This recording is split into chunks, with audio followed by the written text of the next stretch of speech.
అదే RTV app వార్తల్ని క్షణాల్లో చదివే అవకాశం ఉంటుంది. ఒక న్యూస్ పేపర్, ఒక టెలివిజన్ ఛానల్ మీ చేతుల్లో ఎప్పుడూ ఉంటాయి.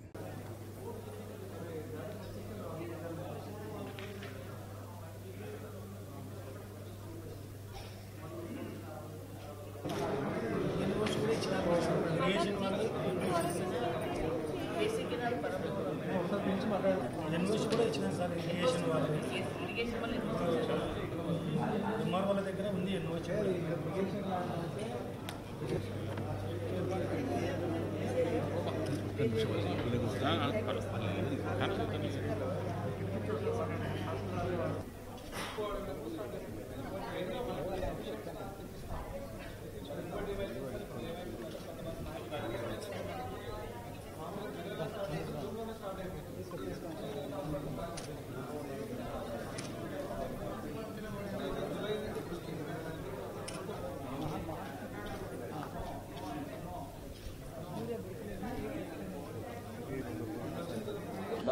రైతులకి సకాలంలో యూరియా అందడం లేదని రాష్ట్ర వ్యాప్తంగా వైసీపీ ఎమ్మెల్యేలు, మాజీ ఎమ్మెల్యేలు ఇవాళ జిల్లా కలెక్టర్కి వినతి పత్రం ఇచ్చారు. మనతో మాట్లాడడానికి ఎమ్మెల్యే, మాజీ ఎమ్మెల్యే ఉన్నారు. సార్ చెప్పండి, ఈరోజు రైతుల పరిస్థితి ఎలా ఉంది?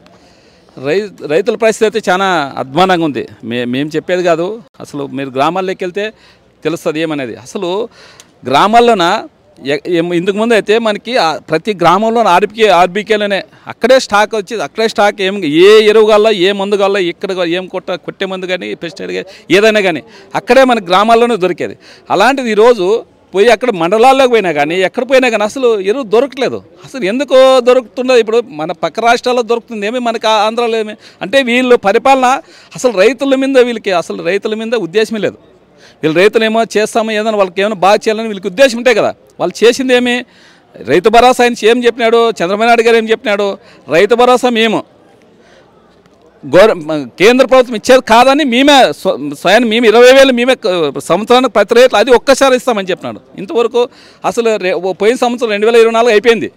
2025లోన మొన్న ఏమో 5,000 వేసినారు. ఆ కేంద్ర ప్రభుత్వం సంబంధం లేకుండా అంటే ఆయన ఎంత వేయాలా, ఒక్క రైతుకి 40,000 వేయాలా. అలాంటిది ఈరోజు 5,000 వేసినారు.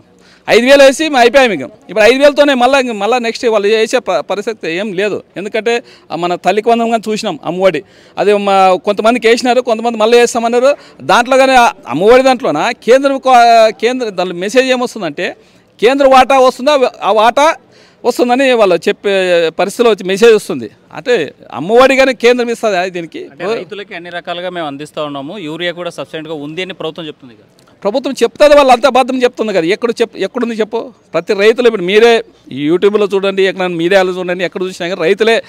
అసలు రైతులకి వీళ్ళ నాయకులు ఏం చేస్తున్నారంటే వాళ్ళు ఈ కూటమి ప్రభుత్వం వచ్చిన నాయకులు ఆ యూరియాని వాళ్ళ సొంతాన వాళ్ళు గొడవను తోలుకొని అక్కడ వాళ్ళకి సంబంధించిన నాయకులు వాళ్ళకు టీడీపీలోకి మాత్రమే అది కానీ 100 ఒక బస్తా మీద 100-150 రూపాయలు ఎక్స్ట్రా అమ్ముకొని దొరకట్లేదని చెప్పి ఈరోజు వాళ్ళు అమ్ముకుంటున్నారు.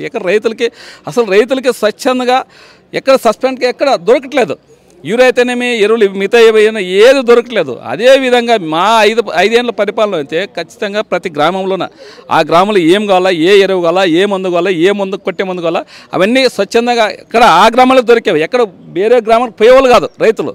అలాంటిది ఈరోజు చాలా ఇంత అధ్వానంగా రైతులను నట్టేట ముంచి రైతులకేమో చెప్పిందేమో ప్రతి సంవత్సరం 20,000 వేస్తామని చెప్పింది. దాన్ని నాశనం చేసి రైతులు నట్టేట ముంచి ఈరోజు ఎక్కడ చూసినా రైతులు ఈ రైతులు వర్షాలు ఇప్పుడు చూడి 2 నెలలు అయింది, అంతా పంటలు వేసుకున్నారు. మొత్తం ఈ ప్రతి గ్రామంలో మేము చూసుకుంటూ వస్తున్నాం కదా.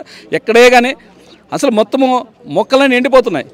మన పత్తి అయితేనేమి, జొన్న అయితేనేమి, సజ్జ అయితేనేమి, అదేవిధంగా మిరప అయితేనేమి, కంప్లీట్ ఉల్లి అయితేనేమి కంప్లీట్ అన్నీ ఎండిపోతున్నాయి. వర్షాలు లేకుండా కానీ అసలు మీరు ఎందుకంటే పైన అక్కడ నుంచి ఎల్ఎల్సీ గారి మీరు నీళ్ళు బాగా సంపూర్ణంగా వచ్చినాయి డ్యాముల నుండి. ఆ నీళ్ళు కింద పెట్టుకుందామంటే ఎరువులు లేవు. ఇక్కడ రైతులకు అసలు ఎక్కడ లేకుండా రైతుల్ని వీళ్ళు కూటమి ప్రభుత్వం గాలికి వదిలేసింది. కూటమి ప్రభుత్వం రైతు సంక్షేమం కోసం ఆలోచిస్తుందని ఒకవైపు పవన్, మరోవైపు బీజేపీ చెప్తుందిగా. పవనే అంటాడా? పవన్ ఉండి ఎక్కడ ఉన్నాడు? పవన్ ఎక్కడ ఉన్నాడా? ఎడన్నా ఉన్నాడు పవన్? ఆయన సినిమాలు చూసుకునే సరిపోతుంది. ఆయనకి ఆ ప్యాకేజ్ వాళ్ళకి ఏమైనా నెల ప్యాకేజ్ తీసుకుంటాడు, పోతున్నాడు, వస్తున్నాడు, నెలక ఎక్కడో వస్తున్నాడు, కనపడుతున్నాడు. లేదు మా కూటమి ప్రభుత్వం ఇంకా 15 ఏళ్ళు ఉంటుంది. నువ్వు రైతులకి ఏదైనా చెప్పింది సంక్షేమ పథకాలు కానీ ఏమైనా చెప్పింది చేస్తే కదా నీకు ప్రజల గురించి ఏమైనా తెలుసా? నీకు ప్రజల గురించి ఎక్కడ ఆలోచన చేస్తున్నావు? నీకేం కావాలా, ప్యాకేజ్ కావాలా, ఇంట్లో పెట్టుకోవాలా, పోలంతే. అది తప్ప పవన్ కళ్యాణ్ గురించి మనం మాట్లాడేది వేస్ట్. ఎందుకంటే ఆయన నాయకుడు కాదు, ఆయన రాజకీయ నాయకుడు కాదు, ఆయన ఒక నాయకుడు కాదు. ఆయన సినిమాకి ఆ డూబ్ ఎట్లా చేస్తున్నాడో ఈడిగాని డూబ్ అనుకున్నాడు. డూబ్ కాదు ఇది. ప్రజల్లోకి వచ్చినాక డూబ్ చేసే ఎప్పుడు చిల్లబాటు కావు. ఖచ్చితంగా వాళ్ళు చెప్పినవి ఏమి చేసినారో, వాళ్ళు చేసినవేమో సంతకాలు బాండ్లు చేసి ఇప్పుడు మేము ప్రజల్లోకి పోతున్నాం కదా, బాండ్లు ఇచ్చిన బాండ్ల ప్రకారము నువ్వు ఆ సంక్షేమ పథకాలు ఏముండో మీ సంతకాలు పెట్టినారు ఇద్దరు. ఎవరు? చంద్రబాబు నాయుడు, పవన్ కళ్యాణ్, బాబు సూటి. మోసం గ్యారంటీ ఇది వాళ్ళకు భవిష్యత్ గ్యారంటీ కాదు, మోసం గ్యారంటీ చేస్తున్నారు. ఆ మోసం గ్యారంటీ మేము ఖచ్చితంగా ప్రజలకు తీసుకొని పోయి ప్రతి గ్రామానికి ప్రతి ఇంటికి పోయి ఆ వాళ్ళు ఏమేమి ఇచ్చినారో ఆ సూరిటీ ఇచ్చినా ఆ సూరిటీ అని ఖచ్చితంగా ప్రజలే ఖచ్చితంగా వాళ్ళని ఇప్పుడు ఆల్రెడీ ఎందుకు ఇప్పుడు వాళ్ళు తొలి అడగని పోతున్నారు కదా, వాళ్ళు ఎక్కడ పోవట్లేదు. వాళ్ళు ఓన్లీ వాళ్ళ కార్యకర్తలు ఎవరు ఉన్నారో వాళ్ళ కార్యకర్తలు పోతున్నారో వస్తున్నారు. అదే వాళ్ళ పక్కల వీధుల్లో చూస్తుంటారు మా ఆడవాళ్ళు, ఎక్కడ వస్తారు మా తాకు ఇంటి దాకా వస్తారు, ఎవరు రారు అట్లా. వాళ్ళు అట్లా పోవట్లేదు. వాళ్ళు ఓన్లీ ఆ ఊళ్ళో ఉన్నారో వాళ్ళ కార్యకర్తలు ఎందుకు పోతున్నారు, కార్యకర్తలు ఏమనలేరు కదా. అయినా కార్యకర్తలు కుతుకులు కొంది వాళ్ళు ఎందుకంటే వాళ్ళు గ్రామాల్లో చెప్పినారు. ప్రతి ఇంటికి పోయి మా చంద్రబాబు నాయుడు వస్తే ఈ సూపర్ 6 ఖచ్చితంగా చేస్తారని వాళ్ళు చెప్పినారు కదా. వాళ్ళకి కానీ మనశ్శాంతి లేదు. ఎందుకంటే కార్యకర్తలు కానీ వాళ్ళు ఏమైనా చెప్పి చేస్తే కదా వాళ్ళకి కానీ మనశ్శాంతి ఉండేది. వాళ్ళకి కానీ మనశ్శాంతి లేదు. ఖచ్చితంగా వీళ్ళు కూటమి ప్రభుత్వం ఎందుకంటే ఇప్పుడు ఏం చేయలేము కాబట్టి ఖచ్చితంగా ఎలక్షన్ ఎప్పుడు వస్తాయని ఎదురు చూస్తున్నారు గ్రామాల ప్రజలు.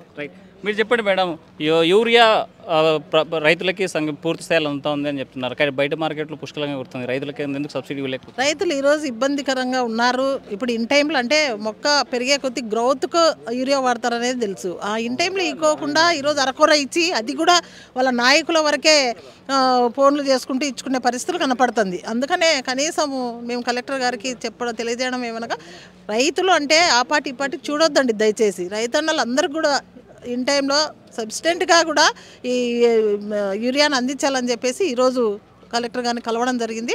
స్టాక్ కూడా ఇస్తామని చెప్పి కలెక్టర్ గారు కూడా మాట్లాడడం జరిగింది. ఎందుకంటే రైతన్నలు అన్నాక అందరూ ఒకటే. అప్పుడు జగనన్న ఉన్నప్పుడు విత్తనం నుంచి విక్రయం వరకు కూడా రైతన్నలు బాగా చూసుకున్న పరిస్థితులు అందరికీ తెలుసు ఆ విషయాలు. ఈరోజు చూస్తే లాస్ట్కు ఒక పెస్టిసైడ్ కూడా పొందే రైతు ఆనందంగా తీసుకునే పరిస్థితుల్లో లేరు. ఎలాగో సూపర్ 6 దాన్ని గాలికెత్తేసినారు. 2024 జూన్ నుంచి ఇస్తామన్న వాళ్ళు ఇప్పుడు 2025 జూన్ వచ్చింది, జూలై వచ్చింది, జూలై బాయ ఆగస్టు వచ్చింది, అయినా కూడా అరకొర ఇస్తూ చేతులు దులుపుకుంటున్నారు. ఎందుకంటే ప్రతిపక్షం మళ్ళీ మా వైపు అది ఇవ్వాలి ఇది ఇవ్వాలి అంటారని. ఏదో ఇప్పుడు రెండోసారి రైతు భరోసా ఇవ్వాలి. వాళ్ళు ఏదో సుఖీభవన్ పెట్టినారులే, అవి అన్నదాత సుఖీభవన్ పెట్టినారు, అది ఎవరు అంటలేరు. తల్లి కొందరం అంటున్నారు, అది ఎవరు అంటలేరు. అమ్మఒడే మేము బయటికి వెళ్తుంటే అమ్మఒడి రాలే మేడం మాకని మమ్మల్ని అడుగుతున్నారు. అంటే ఎప్పుడైనా అవి ప్రజల్లోకి నాటకపోయినాయి. అమ్మఒడి అనేది, రైతు భరోసా అనేది, జగనన్న పెట్టిన పథకాలు. ఈరోజు ఆ పథకాలకి అంతా కూడా గోవింద పాడిచ్చినారు. ఇప్పటికి 40,000 అంటే జూన్ నుంచి వాళ్ళు చెప్పినారు 2024 ఆల్రెడీ వాళ్ళ సంతకాలు పవన్ కళ్యాణ్ గారివి, చంద్రబాబు గారివి ఇద్దరివి కూడా సంతకాలు ఉన్నాయి బాండ్ల మీద. ఆ బాండ్ల మీద చూస్తే ఇప్పటికీ 2వ సంవత్సరము అయిపోయింది కాబట్టి 40,000 ఒక్కొక్కరికి రైతన్నలకు అందాల. కానీ ఈరోజు మొన్ననేమో 5,000 ఇచ్చామని చెప్పేసి కేంద్రం నుండి ఇచ్చిందని చెప్పేసి చెప్పుకుంటున్నారు. దాంట్లో 7 లక్షల మందికి గోల్మాల్ చేశారు ఆల్రెడీ ఫస్ట్లోనే. మళ్ళీ పడిన వాళ్ళు ఎంతమంది ఉన్నారు, పడని వాళ్ళు ఎంతమంది ఉన్నారో కూడా తెలియదు విషయము. తొందరలోనే తెలుస్తుంది అది కూడా. ఇలాగ వాళ్ళ పథకాలు ఒక రెడ్ బుక్ రాజ్యాంగం మాత్రమే అమలు చేస్తున్నారు. ఏవి కూడా సూపర్ 6 కానీ ఈ రైతన్నలకు కానీ ఏది కూడా ఇవ్వని పరిస్థితి. 40% సబ్సిడీతో ఇచ్చిన రైతన్నలు ఆదుకునేది ఒక ఏకైక ముఖ్యమంత్రి అప్పుడు జగనన్న మాత్రమే అనేది గట్టిగా చెప్పొచ్చు. ఎందుకంటే అప్పుడు రైతు భరోసాలు నిర్మించి గ్రామంలోనే అధికారం అనేది ప్రతి గ్రామంలోనే రావాలి అని చెప్పేసి రైతు భరోసా సెంటర్లు కట్టించి ఏమైనా సచివాలయాలు తీసుకొచ్చి వెల్నెస్ సెంటర్లు తీసుకొచ్చి ఇవే కదా మనిషికి కావాల్సినది, ఆరోగ్యము, భద్రత, ఇవి కావాలని చెప్పేసి జగనన్న తీసుకొస్తే అవన్నీ కూడా నిర్వీర్యం చేసి ఇది చేస్తే జగనన్న గుర్తొస్తాడని చెప్పేసి దాని నామరూపాలే లేకుండా ఈరోజు సెంటర్ల దగ్గరికి వెళ్తే రైతు భరోసాలు ఆర్బీకే దగ్గరికి సచివాలయాల దగ్గరికి వస్తే మనుషులు ఉండలేరు. బయట అంతా కూడా కుక్కలు అవి ఇవి తిరలాడి బూజు పట్టిన పరిస్థితులు. ఎవరైనా మంచి ఈరోజు మీరు ఇండ్లకి వెళ్ళి పింఛన్లు ఇస్తారంటే అది మీకు నచ్చింది కదా, జగనన్న చేసిన పనే కదా అది. ఈరోజు నచ్చి మీరు కూడా అది చేయడానికి ప్రయత్నిస్తున్నారు. ఎంతమందికి ఇళ్ళకి వెళ్తున్నారో తెలియదు కానీ దాన్ని అయితే విమర్శించారు. మీరు మార్కెట్లో యూరియా సబ్సిడీగా దొరుకుతుంది, కేవలం మీరు రాజకీయం కోసమే చేస్తున్నారా ఈరోజు అంతా? రాజకీయం కోసం కాదు, ఇది రాజకీయం కోసం కాదు. రైతులు ఇబ్బంది పడుతున్నారని తెలిసి ఈరోజు మేము వైఎస్ఆర్సీపీ వాళ్ళమంతా కూడా ఈరోజు కలెక్టర్ దగ్గరకు అందరికి సబ్సిడెంట్గా అందివ్వండి రైతన్నలకు అందరికి కూడా అని చెప్పడం, పెంచండి కొంచెము క్వాలిటీ అని చెప్పేసి ఈరోజు చెప్పడం కూడా జరిగింది. అందుకని ఈరోజు రైతన్నలు ఆదుకోవడం కోసం ఇంత దూరం వచ్చాము. ఎందుకంటే మాదంతా కూడా రైతాంగమే, ఆలూరు అయితేనేమి, పత్తికొండ అయితేనేమి అంతా కూడా రైతాంగం మీద ఆధారపడిన వాళ్ళు కాబట్టి వాళ్ళ కష్టాలు చూసి ఈరోజు ఖచ్చితంగా రైతన్నలకి ఆ పార్టీ ఈ పార్టీ కాదు అన్ని పార్టీలకు సబ్స్టెంట్గా అందివ్వండి అని చెప్పేసి ఈరోజు కలెక్టర్ దగ్గరకు రావడం జరిగింది. ఇందాక చెప్పారు రైతు అంటే నాయకులకి ఫోన్ చేసిన వాళ్ళకి యూరియా దొరుకుతుంది, మిగతా వాళ్ళకి దొరకడం లేదంటున్నారు, ఇది వాస్తవం అంటారు? నిజంగా ఏం చేసిన వాళ్ళు అదే కదా.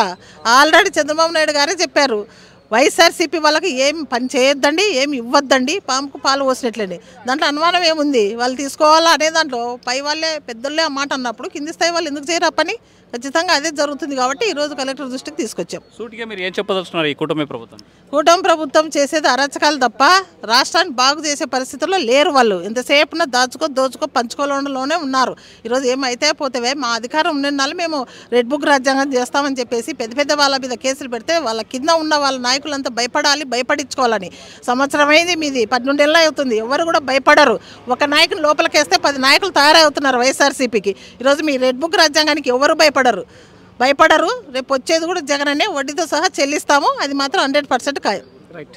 మొత్తంగా చూసుకుంటే కూటమి ప్రభుత్వం కక్ష సాధింపు చర్యలు చేపడుతుంది. అందులో భాగంగానే కేవలం వాళ్ళకి సంబంధించినటువంటి వారికి యూరియా దొరుకుతుంది, మిగతా రైతులకు దొరికేటువంటి పరిస్థితి లేదు. సో కక్ష సాధింపు చర్యలు మానుకోండి, రైతాంగాన్ని ఆదుకోండి అని వైసీపీ మాజీ ఎమ్మెల్యే చెప్పేటువంటి పరిస్థితి. విడుదల చంద్రశేఖర్, హుస్సేన్, ఆర్టీవీ, కర్నూలు. మరిన్ని వీడియోస్ కోసం ఛానల్ ని సబ్స్క్రైబ్ చేయండి, లేటెస్ట్ అప్డేట్స్ కోసం వాట్సాప్ ఛానల్ ని ఫాలో చేయండి అండ్ లింక్ డిస్క్రిప్షన్ లో ఉంది.